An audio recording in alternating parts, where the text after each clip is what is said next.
राजनगर नाम के छोटे से गांव में विक्रम नाम का एक लड़का रहता था। वह अपने माता पिता और छोटी बहन अन्वी के साथ रहता था। विक्रम के पास बहुत धन दौलत थी, लेकिन उसकी लालच की कोई सीमा नहीं। वह हर वक्त और अधिक धन कमाने की तरकीबें सोचता रहता था। एक दिन विक्रम की माँ और पिता आपस में बात कर रहे थे।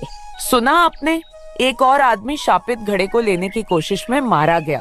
हाँ, सबको पता है कि वो घड़ा शापित है, फिर भी लोग उसे पाने की कोशिश करते रहते हैं। उसी वक्त विक्रम कमरे में माँ, पिताजी, किस घड़े की बात कर रहे हो आप? कुछ नहीं बेटा, किसी घड़े की नहीं। आज काम पर नहीं जाना क्या? हाँ, बस जा रहा हूँ। और वह बाहर निकल गया। लेकिन अब उसके मन में शापित घड़े की बात गूंजने लगी थी।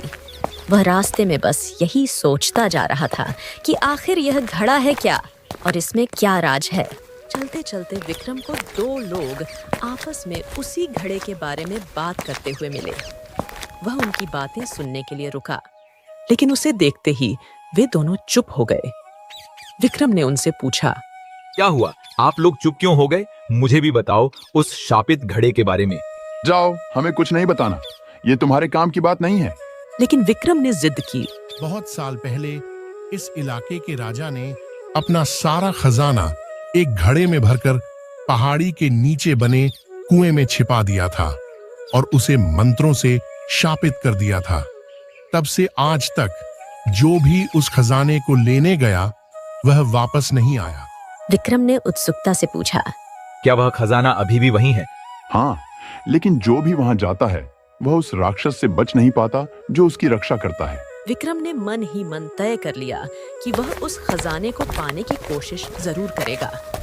रात में जब उसके माता पिता अपनी यात्रा पर निकले तो विक्रम ने अपनी बहन अन्वी से कहा, जल्दी से खाना बना दो, मुझे कुछ काम है। इतनी रात में आप कहाँ जा रहे हो?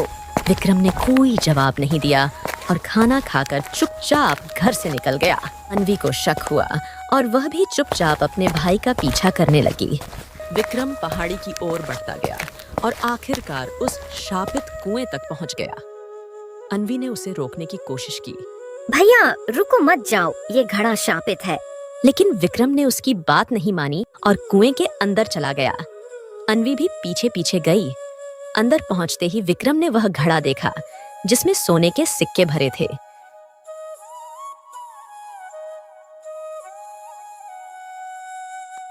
जैसे ही उसने घड़े को छुआ, तेज बिजली चमकने लगी और जमीन हिलने लगी।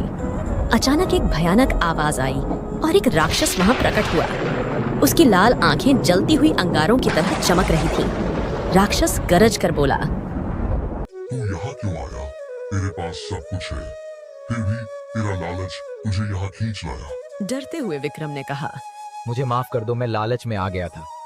लालचियों के लिए कोई माफी नहीं है, तुझे इसकी सजा मिलेगी। तभी अन्वी भागकर वहां आई और राक्षस से विनती करने लगी, मेरे भाई को माफ कर दो, आप उसकी जान मत लो, उसकी जगह मेरी जान ले लो। तुम पहली इंसान हो जो यहाँ खजाना लेने नहीं बल्कि किसी को बचाने आई हो, इसलिए मैं तुम्हें एक मौका दूंगा। अगर तुम मेरे सवाल का सही जवाब दे पाई तो मैं तुम्हारे भाई की जान छोड़ दूंगा।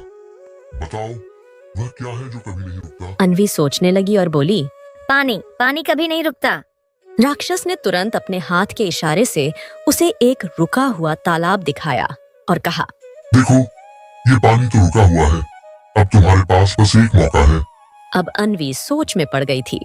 तभी उसे समझ आया। समय कभी नहीं रुकता। राक्षस मुस्कुराया और बोला, सही जवाब, मैं तुम्हें और तुम्हारे भाई को आजाद करता हूँ। यह कहकर राक्षस और वह शापित घड़ा गायब हो गए। विक्रम को अब समझ आ चुका था कि लालच करना कितनी बड़ी गलती थी। वह और अन्वी घर लौट आए और फिर कभी लालच नहीं किया। कहानी का संदेश,